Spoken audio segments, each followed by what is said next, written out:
What is the documentary Children Full of Life about? The documentary Children Full of Life is about Toshiro Kanamori and his grade 4 class.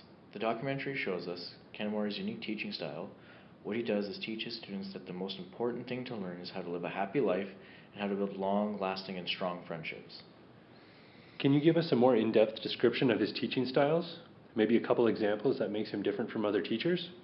Every day he has his students pull out a notebook and write letters to classmates or the entire class about how they feel and think of the class or themselves. He also picks 3 students a day to read their letter aloud to the class. Midway through the year, he lets the students go outside and run around and play in the mud to release pent-up energy. Sounds like the perfect class, doesn't it? It's strange that everyone in the class gets along perfectly like that.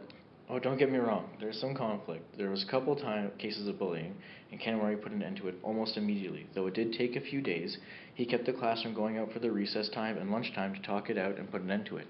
There was another incident where he told a student who wasn't listening in class that he couldn't participate in a raft project they had worked on. The whole class, even though they broke into different work groups, spoke up and came to his rescue, saying the punishment wasn't fair and that he should be able to participate in the project or none of them would. Okay, so if you could change anything about this documentary, what would you change? Or would you leave it as is? This is an amazing documentary, but if I could change one thing about it, I would have included a follow-up interview of after their school year together to see if they fully understood the life lessons he was trying to teach them and see if they were still as close friends as they were. Any final thoughts before we run out of time?